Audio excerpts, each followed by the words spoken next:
We are in the 9th day of Elul, and we're going to go back to our list that we initially made in the beginning of Elul, just to recap what this list included, just that you can have it in your mind, and not only that, but constantly do it on a daily basis. Is the first part of the list. We wrote the mitzvot that I do and that I'm successful with. And on the other side, we write all the mitzvot that I don't do at all, but the mitzvot that I know of that I'm not doing. Not the mitzvot that I'm not aware of. If it's a mitzvah I'm not aware of, that's a problem to start with.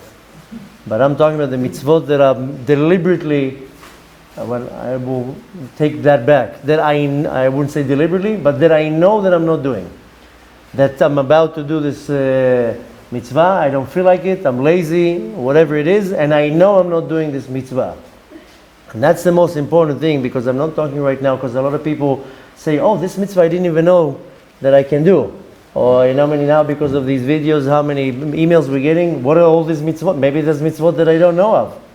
So forget about right now the mitzvot you don't know of. This is regardless to this series of video, open a book and read what are the mitzvot. I can't tell you all the mitzvot that there are hundreds of them. I'm talking about the mitzvot that you knowingly not doing them. That you know right now, oh, I should be doing this right now, and you're not doing. Then we go to the next column, all the sins that I know and I'm aware that I'm able to control myself. And I actually know I'm about to do the sin and I'm able to hold myself. And you deserve a lot of credit for the fact that you are aware and you're saying, I'm not doing this right now. But on the other hand, is to write the sins that I know of, and I know as I'm doing it, I know that I'm doing it, and either I'm lazy, or my Yetzer Hara is too strong, or whatever it is. But nevertheless, I am not doing these, I'm doing these averot. Then we went through the next process of what's called Tikkun HaMidot, the refinement of character, and the Midot, the characteristics that I'm able to control, but then the ones that I'm not, that I fail all the time. For example, if I say to myself, I know I have a problem with anger, and every time I get angry to myself that I got angry, or I got disappointed that I got angry, and I'm saying, okay, I gotta take control over it. But then I fail, and I fail, and I fail. Anyways, I'm not elaborating, we went through that in all the classes, I'm just repeating. The last few classes we talked about all the good decisions, or what is called a resolution that I took on myself, and I actually was good about it and I did it. Which again, you need to take credit for that. But worse than that is all the resolutions, the achlatot that I took, and they lasted 3 days, or a week and a half. And I already, in a moment of excitement, whether it was Rosh Hashanah, whether it was Yom Kippur, or Simchat Torah, or a birthday or whatever, and you made a decision, I'm going to start doing X, and it went well for 3 days, and evaporated out the window within a week or two. And it's important, because you need to, take responsibility for the own decisions that you made, but more than that, you already made a decision. Can you imagine how you disappoint Hashem? Hashem, I promise you, from tomorrow, I'm starting to do A, B, C. And then Hashem is all excited, and then it works tomorrow, the next day, and Tuesday, out. You disappointed Hashem. So I'll tell you quickly a story.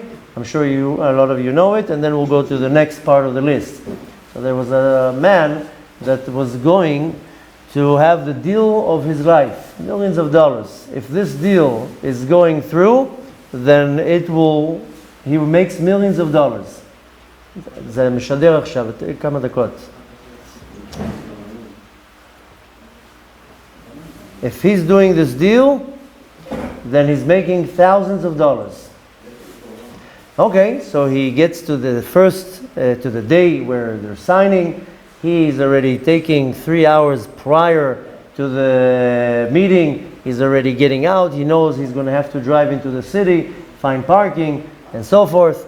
So he says, okay, if normally it will take me an hour to get there, I'm going 3 hours before that. He goes 3 hours before, and he finally gets to the place. It's like 2 hours before the meeting. And he goes to the place, starts looking for parking. He goes, makes a circle around the block, another circle, can't find parking, so he goes a little bit wider, a few more blocks, and he's going, and now it's already an hour and 45 to the meeting, an hour and a half to the meeting. He can't find parking. He goes a little bit further away, a few blocks away. Anyways, he's circling all the blocks. He can't find parking. Finally, it's already half an hour to the meeting, 20 minutes to the meeting, 10 minutes to the meeting. He can't find parking. He's starting to get all uptight. Comes like 5 minutes to the meeting, and he's going around and around, and he can't find parking. Finally, he stops the car. Now, bear in mind, this is a person that is not observant, doesn't keep Shabbat, doesn't eat kosher. He stops the car. He tells Hashem, God, listen to me. If I'm going to be late to this meeting, I'm losing this deal. Millions of dollars. I'm telling you, if you find me parking, I'm going to start eating kosher. I'm going to start putting tefillin on. I'm going to start keeping Shabbat. I'm going to do whatever the Torah tells me. And as he's saying that, whoop, a car in front of him leaves. So he says, it's okay, I worked it out. And he goes and parks. Not understanding is that the Kadosh Baruch Hu, you prayed, you suddenly said, oh, if you give me a parking, I'll start keeping Shabbat, I'll eat kosher. And a second later, Hashem does it, and no, it's okay, and I already figured it out. So, how many times we promise Hashem things, and then we either forget or lazy or we don't do them. So this is important to know about all the resolutions and the hachlatot that I took that I never did. So that takes me to the next part of the list, is that I have to make, in case you didn't make that in your list, all the disappointments that you had or have from expectations you had, whether it's coming from Hashem or whether from other people. Sometimes a person prays and says, Hashem, I need a job. Hashem, I need to get married. Hashem, somebody's suing me. I need to get out of this headache. Whatever it is. And you pray and you pray and you pray, and you go and do all the remedies, and nothing happens. And now you are very disappointed. And how many times does this happen to you in the last year? That you had expectations, you were hoping Hashem will come through, you prayed, you made conditions, Hashem will do this, Hashem will do that, but nevertheless nothing happened. Now this is one side, is between me and Hashem. Then how many times you had expectations from other people, and that never happened. And you were expecting a person says, I'll come, I'll give, I'll try, I'll do, and nothing happened. So you want to now take this list and very thoroughly start going through all the times that you had expectations from Hashem. Now this might not apply to everybody. The entire series of these videos might not apply to everybody. Could be that from this list, it will apply 90% to this person, 80% to that person. But there are people that this part will not apply to them, because a lot of people, they don't have expectations from Hashem. Even if they pray, even if they desire, even if they want, whatever Hashem does, I'll accept. But a lot of people do have expectations from Hashem. Hashem, no, I woke up every morning. I went to the minyan. Hashem, I gave tzedakah every day. Hashem, I read 40 days, tikkun klali. What's going on here? Why aren't you doing hocus pocus now and making my life easy? So again, not every person on this planet this will apply to. I can tell you already that you want to get to a point that it doesn't apply to you. That you don't have any expectations from Hashem or any other people. From Hashem to start with. Don't expect anything from Hashem. Hashem doesn't owe you nothing. It's enough what He's already giving you, and you should be thankful. To have expectations from Hashem, I did A, B, and C, now you have to come through. I think it's a little bit of a chutzpah. Hashem doesn't owe you anything. He's not your friend. He doesn't have to do anything to you. He's letting you breathe every day. He's giving you food and a place to live. Say thank you, and excuse my language, shut up. Don't have any expectations from the Kadosh Baruch Hu. But a lot of people do have. I understand that. I also were in desperate situations in my life. I also got married late, and I was looking for my wife, and Hashem, what's going on? And many other things, whether it's business, whether it's a situation that I was in trouble. And how many times you get pulled over by police, and you're like, Hashem, tomorrow morning I'm the first one in the minyan. Tomorrow, you get this cup off me, I will do what I'm taking on myself. So sometimes Hashem makes a miracle, and sometimes Hashem, it feels like He threw you to the pit, and you're like, whoa, Hashem, you didn't have my back. So first of all, and most important, for the ones that it doesn't apply, good, because you shouldn't have expectations from Hashem. For the ones that it does apply, start working on yourself not to have any expectations from Hashem. Hashem doesn't owe you anything. And you know what, in general, when you don't have expectations, first of all, there are not going to be disappointments. And if Hashem comes through, good. If He doesn't, also good. Hashem knows what's good for you. But we'll take now a little detour, not to have expectations from Hashem, but how about expectations that I have from people? I have expectations from my kids, from my parents, from students, from my rabbi, from whatever it is. How many times somebody says, I'll help you. I'll be there tomorrow too. You didn't come. Why didn't you come? You told me you're coming. How many times you ask a person, can you lend me some money? Can you help me here? Can you take me there? Yeah. And then you get disappointed. Now what I want you to do is, after you make this list, now I know a lot of people says, I don't remember every situation that happened in the last year. So even if you don't remember the date and the situation, but take a moment to think, how many times did I get disappointed from people? I probably got disappointed a few times from people and a few times from Hashem. Now, when you came to the conclusion that you got disappointed because you had expectations, now turn the finger back at you, and now start thinking, how many times did I disappoint Hashem? How many times Hashem had expectations from me, and I disappointed Hashem? Now Hashem really doesn't have expectations from me, because I don't think, maybe, you know what, I can't speak for Hashem. But nevertheless, let's pretend right now Hashem does have expectations from us. And how many times did I disappoint Hashem? Now don't look at yourself. Look at how much you disappointed Hashem. Hashem, from tomorrow, I'm learning every day 1 hour. Hashem, from tomorrow, I'm not going to lie anymore. Hashem, from tomorrow, or from today, I'm stopping to say Lashon Hara. Whatever it is, how many times you go to a lecture, you go to some class, you get inspired, you get all hyped up, and you're saying in your heart, you know what? That's it. I'm stopping. I'm doing this. Now Hashem gets all excited. Now you disappointed Him. So don't look at how many times you get disappointed. Look how many times you disappointed Hashem. Now we'll go to the next step. How many times did you disappoint people? How many times people relied on you and you didn't show up? How many times you promised things and you didn't do it? How many times people looked up at you, your kids, your wife, your partner, your congregation? People in the street sometimes look at you.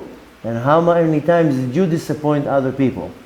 So the trick to take here from the practice of today is not to center the focus on me. That's a very bad habit. This is a bad ego. To see me, I got disappointed. I had expectations. I wasn't helped, or whatever it is. Why didn't you do it to me?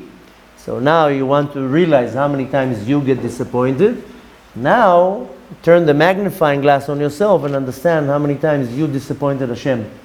I can tell you that when I do this part of the practice, and by the way, like I said it many times, this is not only for Elul. If you're smart, you do this every day of the year. Don't wait for Elul. Now Elul is an auspicious time. Now in Elul, Hashem is much more forgiving. Now in Elul, Hashem gives you a much easier way to do tshuva. But I'm not saying that comes the end of Elul and throw this to the garbage. Do it every day. I can tell you only about myself. When I do this cheshbon nefesh, this account with myself, I realize how many times I disappointed Hashem. How many times I promised Hashem something and nisht, nothing. How many times, forget about disappointing myself right now. That's a whole different thing. That's, if you remember, that's the last of the list. How many times I disappointed myself. I look constantly how many times I disappointed Hashem. And when I knew, not when I was completely was out of my hand. When it's out of your hand, that's a whole different thing. There are situations that you want to do something, you promise it to Hashem, and it's not in your hand. I'm not saying, a lot of people say, Hashem, if you give me a lot of money, I will give a lot of charity. That's not what I'm talking about. Talking about that you really had good intentions to do something, and it didn't work out. Okay, I'm not talking about that. And again, I can only tell you about myself that when I sit and I do this account, in Hebrew we call it cheshbon nefesh, a self-assessment, I find many times that I know, I'm not assuming, I know I disappointed Hashem. Now, do I have the chutzpah to turn to Hashem and say, Hashem, you disappointed me? How dare you say to Hashem, you disappointed me? How dare you say, Hashem, I prayed, I worked, I gave tzedakah. Some people think that Hashem is an ATM. Some people think they'll give tzedakah and whoop, their salvation will come. Some people, you don't see their face the entire year in a shul. Only when they have a lawsuit or a problem, suddenly they show up in shul, suddenly a big check comes in. And no reports. Yeah? Sometimes I see people, the big checks come in. Ooh, what happened? Oh, don't ask. But I asked. Now when you have a problem, then the big check comes in. Suddenly when the situation, when you have the sword here.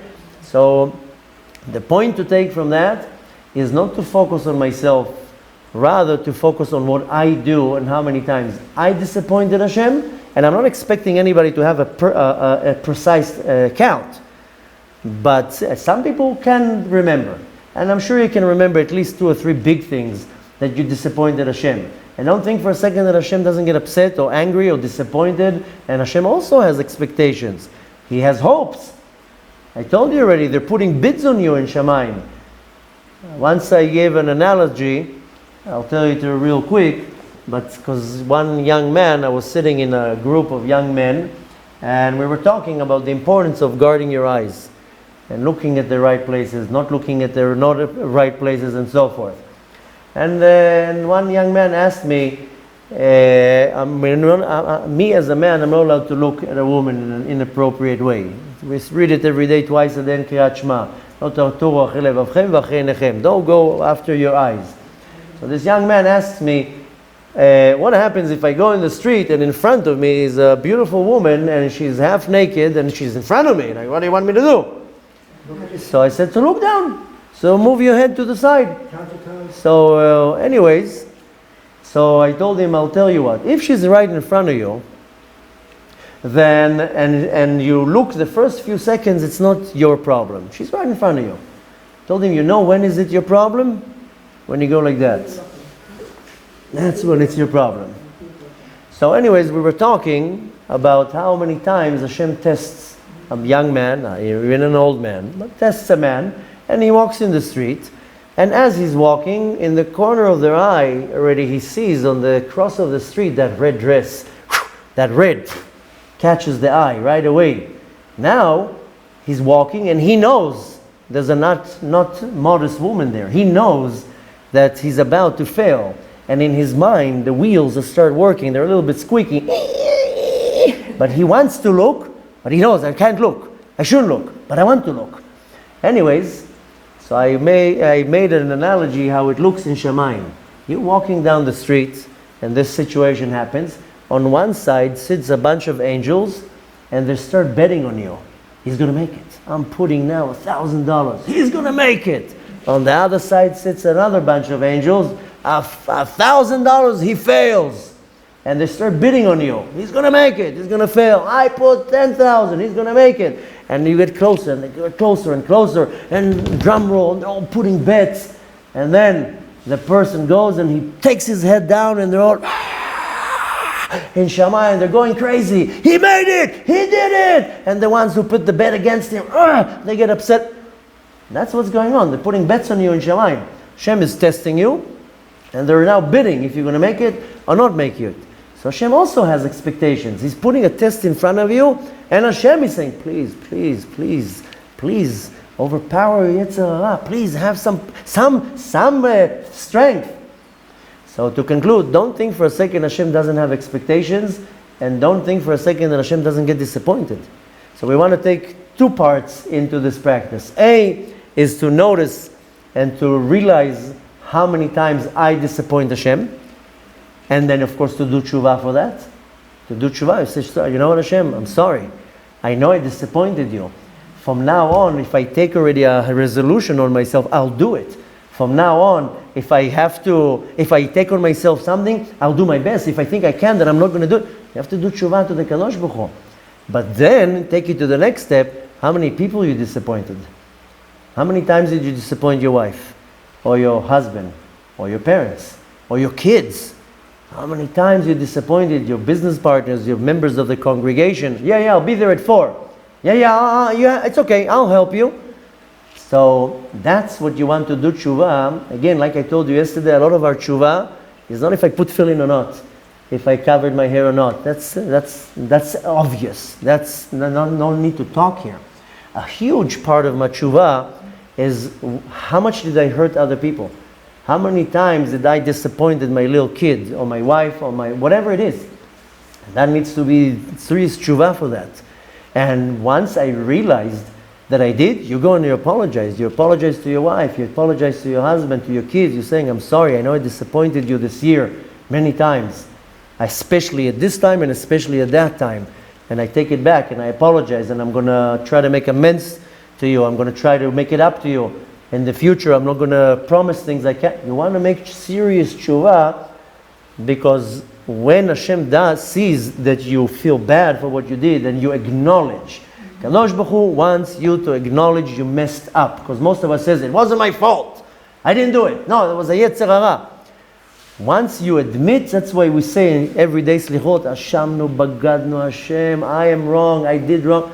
That's what Hashem wants. Just admit. Just be a man, or in your case, a woman, but be a man. Admit, I made a mistake. So this is a huge part of my tshuva, is to realize how many times I disappointed. Don't look at how many times you got disappointed. That's irrelevant. I always look at myself. Who's asking you if you get disappointed? I'm telling to myself, not you. I tell to myself, who do you think you are that you have expectations from anybody? You are a nothing, especially in the eyes of Hashem. So take that approach and make your homework. It's a very big step in my tshuva to understand that I'm not the center of the world. Because most people think that they are the center of the world and the world evolves around them. And everybody owes me something. And you owe me, and you owe me, and you owe me, and how you dare talk to me. Oh, who do you think you are? Now when you think that, you get disappointed. Because people are people, and people are human. And nobody owes you anything. So I have zero expectations, so I have zero disappointments. Listen, I'm not going to lie. Of course I have a little bit of expectations from some people, but they're this big. But I always turn right away the camera on me. Wait a minute, how many times I did it?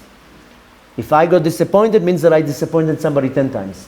If I got disappointed from Hashem, because He didn't come through with the prayer that I had, then I probably disappointed Him 1,000 times. If Hashem could just tell you face to face, what about in that time that you said you're going to do this and that? How about in that time when you're pretending? So we have to do serious tshuva to understand that I disappoint Hashem, and Hashem has expectations for me, and my people around me have expectations for me. My kids, my parents, my wife, in some other cases husband. I don't have a husband, Baruch Hashem. My kid, my friends, sometimes member of the congregation, my boss, my workers. People have expectations for me. And the best way is to, first of all, acknowledge it, but also not to give people the false feeling that I'm going to do something. Bli neder, I'll try if I can. And needless to say, the ones who are close to you, I'm very, very cautious in how I am disappointing or not people who are very close to me. So, my kids always says, but you said so. You know my rule, I never say, I always say, I'll try. If it's possible, I'm not promising, I'll do my best. But nevertheless, the same way that we are sensitive, we are all very sensitive. Out in the open, in front of people, I'm not sensitive. Late at night, when nobody's looking, I'm extremely sensitive, and everybody's sensitive. I don't know one person that is not sensitive. You might put on an act, I don't care. You care, everybody's sensitive. Maybe a fraction are very cold-hearted and they're not sensitive. So I always look how sensitive I am. When I get offended, when I get hurt or whatever, I right away flip it over and I say that person is probably 10 times more sensitive than me and got hurt 10 times more than me. Have this approach not only today, throughout your entire life. You'll be doing much, much better, and your tshuva will be genuine, because you're not only thinking of yourself, you're thinking of other people. And needless to say that in the month of Elul, you want to show the Kadosh Baruch Hu, okay, I'm removing this ego from me. I want to show you the Kadosh Baruch Hu that I actually care about other people. I care about the Kadosh Baruch Hu. Mezal Hashem will be able to do serious tshuva to make sure that the Kadosh Baruch Hu sees that we actually do make a change, and let's hope that we're not going to disappoint Hashem one more time, that we can actually fulfill what we're supposed to do and make Hashem happy and proud.